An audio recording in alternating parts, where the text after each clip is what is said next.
You will hear a number of different recordings, and you will have to answer questions on what you hear. There will be time for you to read the instructions and questions, and you will have a chance to check your work. All the recordings will be played once only. The test is in 4 sections. At the end of the test, you will be given 10 minutes to transfer your answers to an answer sheet. Now turn to Section 1. Section 1. You will hear a young student, Andrew, ringing an employment agency inquiring about their services. First, you have some time to look at questions 1 to 7.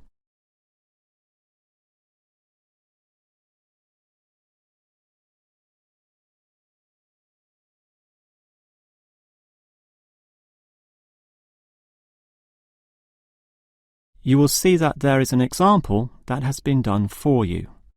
On this occasion only, the conversation relating to this will be played first. Hello, is this the AAA employment agency? Yes. Hi, I rang before. My name's Andrew Peterson. I rang you earlier and gave you my personal details. The student's name is Andrew Peterson, so Peterson has been written in the space. Now we shall begin. You should answer the questions as you listen, because you will not hear the recording a second time. Now listen carefully and answer questions 1 to 7. Hello, is this the AAA employment agency? Yes.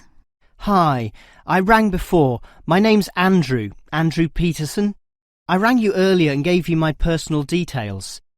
If you remember, I'm that student looking for work during the summer holidays. Oh, sure. Actually, I have your file right here. But we still need to add some further information. Yeah, that's what they told me, and that's why I'm ringing. What do you need to know? Well, we have to know your main level of education. It's a degree, I suppose.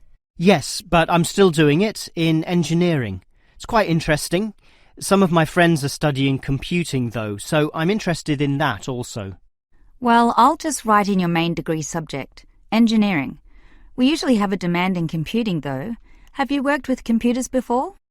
No, I just do some programming for fun at the university, but I almost got a job as a computer designer once. Actually, the only job I've ever had was as a car salesman, believe it or not. Well, at least you've had experience dealing with customers.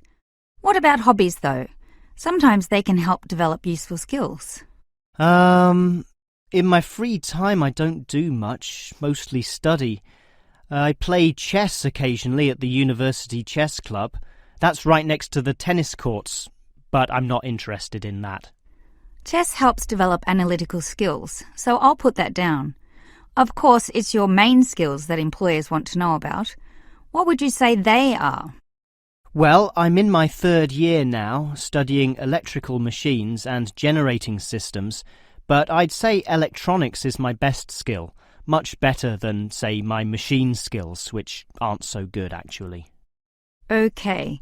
Machine skills are in demand, but so too are electronic ones, so we might be able to find you a part-time job in that field. But what sort of money do you expect to get? Oh, anything, really. I'd want the standard payment, let's say. What's normal? 1,000 a month? 1,500? I'll just put $1,200, OK? That's fine by me. When can you start? Say, within 2 days? Easily. Actually, less. In fact, just give me a ring and I'll be able to start immediately, although I admit it'll take me a few days to get used to getting up early in the morning. OK, that's just about it. Unless you'd like to add anything else which may help with your application? Not really. I ride a motorbike, but that's unimportant. I'm friendly, but every applicant claims that, right? I can speak another language. Ah, that might be useful, depending on the language. Is it Chinese? A Chinese speaker would go down well. Spanish, I'm afraid. You see, I grew up with some friends who came from South America. OK, I'll write that down, but I don't think it will help that much, sorry to say.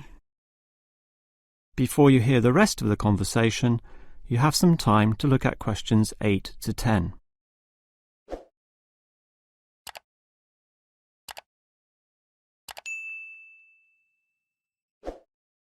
Now listen and answer questions 8 to 10. Well, thanks for your help, and hopefully I'll get a job soon. But can I just ask one more question? Sure. What basically are employers looking for when they interview someone? Oh, many things. Being hardworking, diligent, and focused on your job is good. But surprisingly, it often means you can't see the bigger picture or provide suggestions which help the company move forward. That requires thinking for yourself, outside the box, as they say, and being free of the standard ways of approaching tasks. Employers certainly value that. I guess experience must help, though. It depends. If it involved a routine job, one which didn't exercise your mind, it might not mean that much at all. But since companies are basically composed of people, it is important to be able to get along with others. There's no point in hiring someone whom the other employees don't like, right? That just causes problems. In fact, I would say that being friendly and approachable ranks far more highly than your academic qualifications. OK, and that's all assessed at the interview, right? Yes, and your qualifications, experience, and approach to the job, such as whether you can do different things, work overtime, or do long hours, is needed. But those latter qualities are pretty much standard. What may be more important is based on the fact that things inevitably go wrong.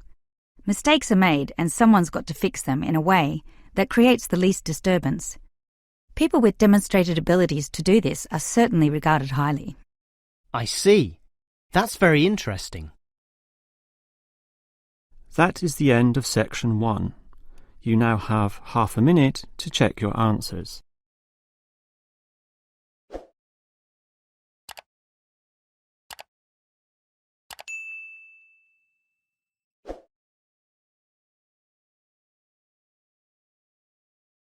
Now turn to section 2. Section 2. You will hear the manager of a fitness centre giving information about the centre to some new customers. First, you have some time to look at questions 11 to 15.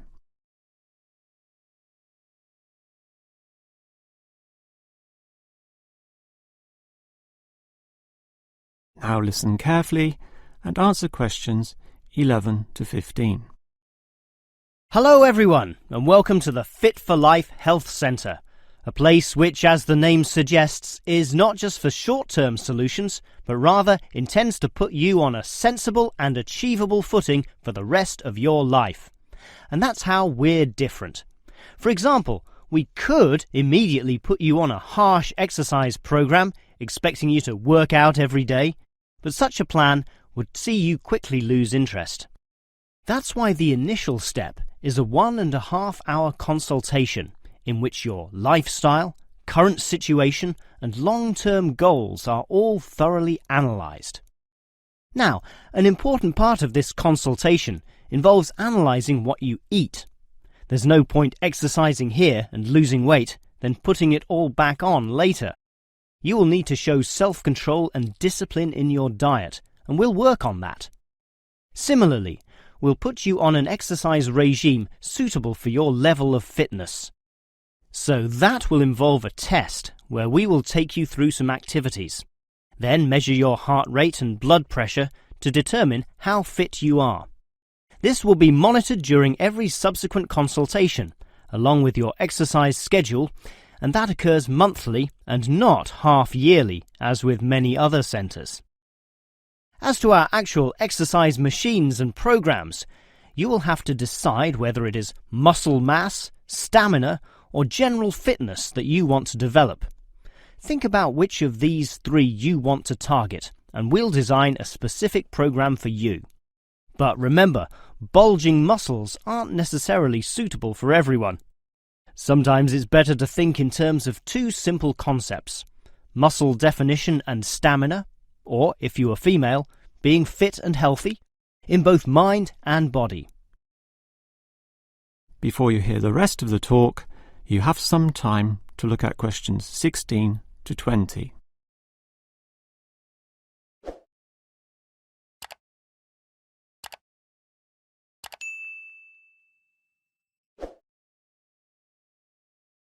Now listen and answer questions 16 to 20. Now, if you're going to work out at this gym, you'll need to think about your reasons for exercising. So let's consider that in more detail. Muscle mass is certainly popular with the guys, probably seeking to impress the girls. And with muscles comes the confidence to do that, right? Well, for that, you'll need our high-stress weight units, where pumping iron is all the rage. Moving on to other benefits, one of the main ones is beating the tension of life, right? And the longer the exercise is, the greater the rewards in this respect. Thus, playing squash can certainly help, and so can swimming. But what's much better, as every jogger will tell you, is their activity. So we have ample jogging machines and they're always popular. They can provide good fitness too, as can the yoga classes.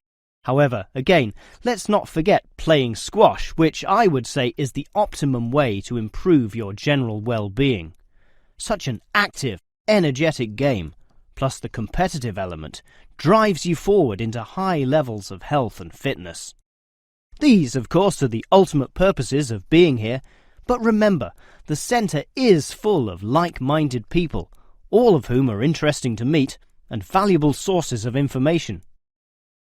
The yoga classes have a pre- and post-meeting session, so you'll certainly meet others there, although they'll all be yoga enthusiasts, which limits the range somewhat.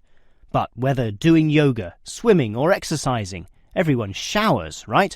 So those facilities are where you'll hear all sorts of interesting conversations and really get to know people. Not like the front desk area, which is mostly empty as patrons go immediately inside to do their exercise.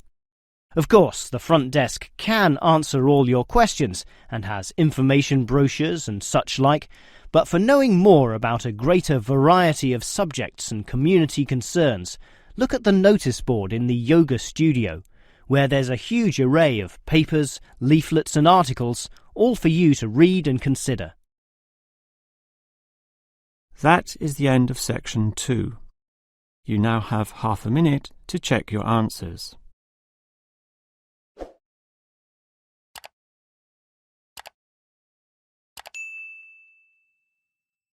Now turn to section 3. Section 3. You will hear 2 faculty directors talking about which person in their university to promote. First, you have some time to look at questions 21 to 25.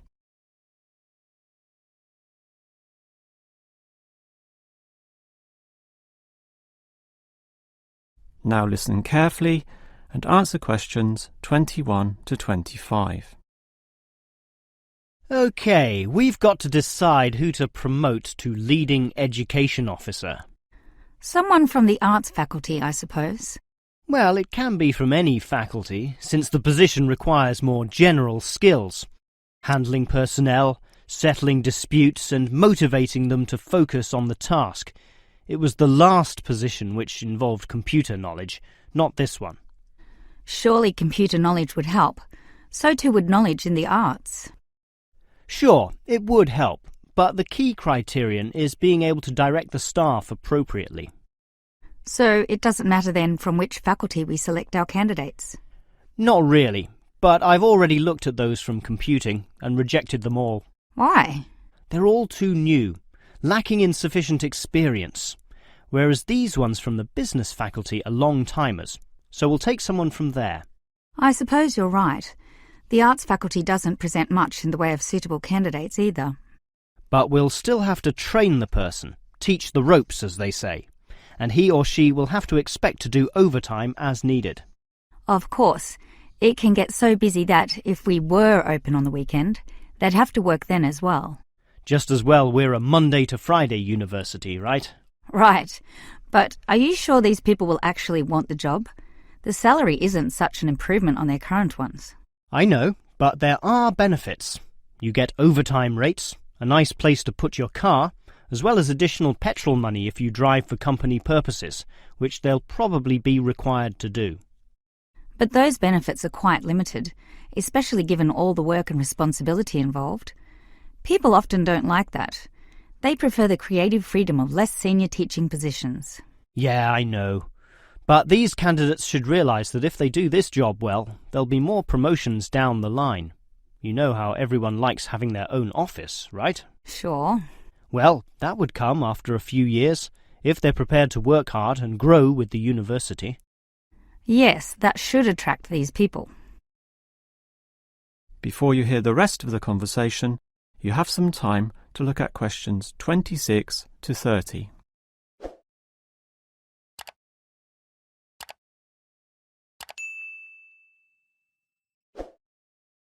Now listen and answer questions 26 to 30. Well, that's enough talk about the job. What about the actual candidates? How many do we have? I've narrowed it down to 4. Just using their first names, that's Stephen, Abdul, Lek and Oscar. As you said, there's quite a bit of experience between them, about 34 years in all. What's the exact breakdown of figures? Abdul and Stephen both have 7 years. Lek has 1 more, and Oscar is the most experienced at 12. But who's the most qualified? Stephen and Abdul have an MBA. Oh, sorry, Abdul's got something called a MBP, some foreign thing which translates as Master of Business Practice. I'm not sure what that is, but does he do the job well? Very well, apparently. Better than Lek and Oscar, who hold a degree and some certificates respectively. But we have to think about any drawbacks. You know, possible issues with any of them. I asked the respective deans for feedback, and I found out that Stephen, the younger one, drinks a bit. So he has a problem with alcohol? No, he never drinks to excess, but at the bar he's often expressed his intention of moving on, of teaching abroad. Ah, he's not stable. Not stable at all, apparently. We'll never know for how long he'll hold the job. We need stable personnel, and people without family problems or sick relatives like the last guy we promoted. What about Abdul, then? Will he do? He might do, except his English language ability is limited. It's functional, but a bit broken, and meaning is sometimes lost. That's not the problem with the next candidate, Lek, who has good language ability, but this job involves handling people, and his dean says Lek's attitude is bad. In what way? His manners are okay, and he's interested in his job, but he believes there should always be adequate leisure in life. He definitely won't work overtime and complains a lot already about his job. But this last candidate, Oscar, is probably not the right one either. Why not? Not another problem with language. His first language isn't English, but he speaks it well enough. He's stable with a good attitude, but his age is the problem. Age is not a problem. That would be ageism, and I don't believe in that. But with his age comes health problems as well, and serious ones at that. Oh, that might be an issue then. That is the end of section 3. You now have half a minute to check your answers.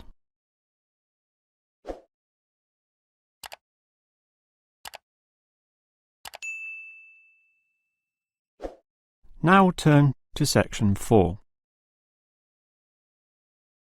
Section 4. You will hear a lecturer talking about caves. First, you have some time to look at questions 31 to 33.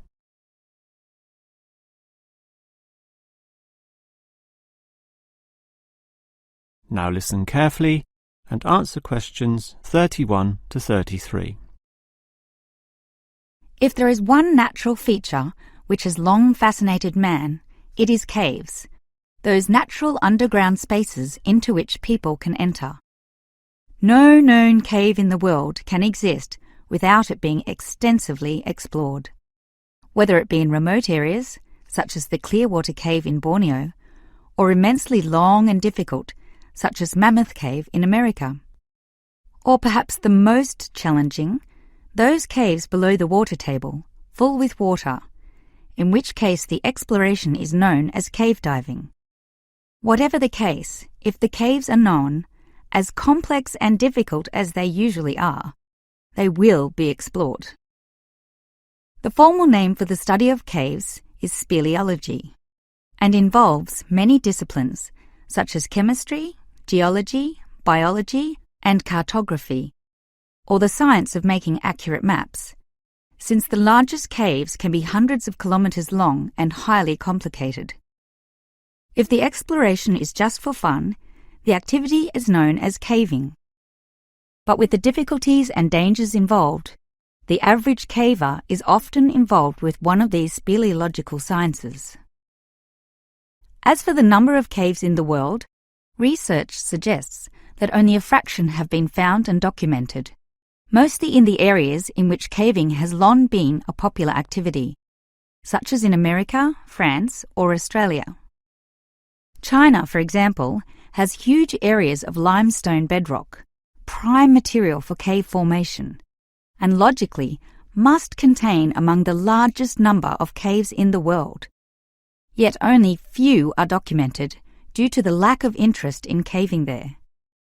Thus, as exploration continues, new caves will be discovered, and it is likely that the numbers could radically change in the future. Before you hear the rest of the lecture, you have some time to look at questions 34 to 40.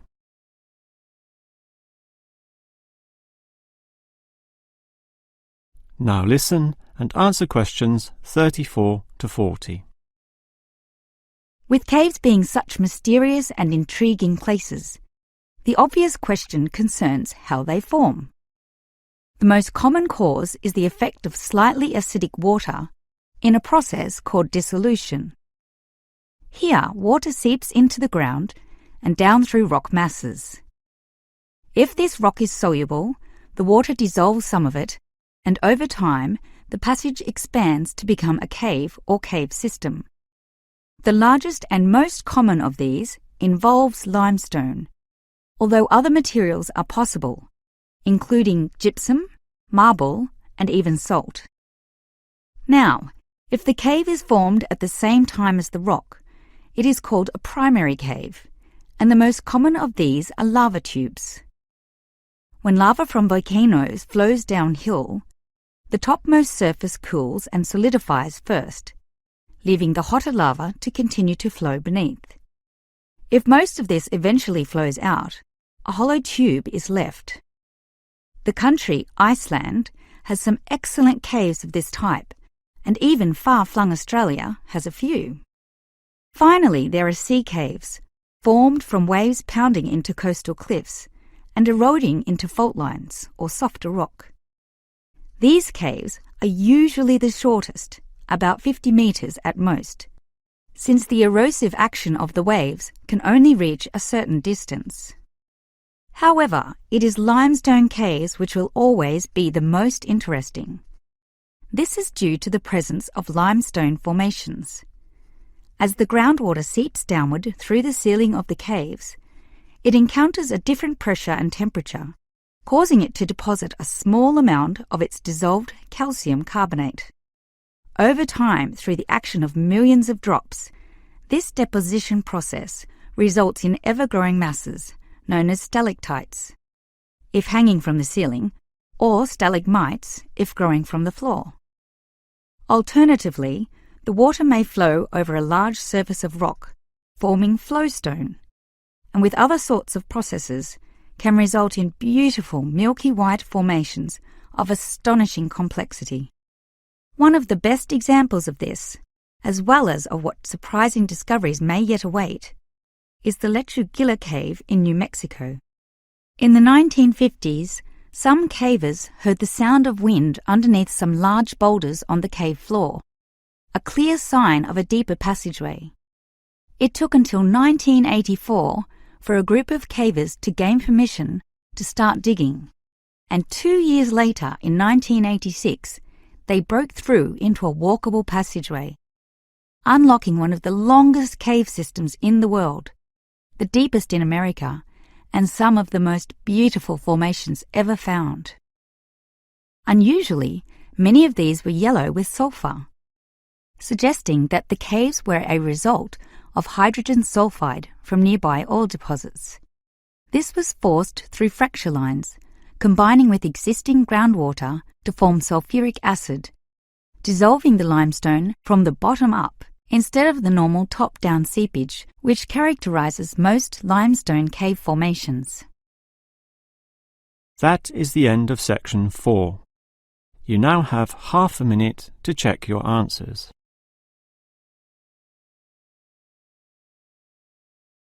That is the end of the listening test. In the real IELTS test, you would now have 10 minutes to transfer your answers to the answer sheet.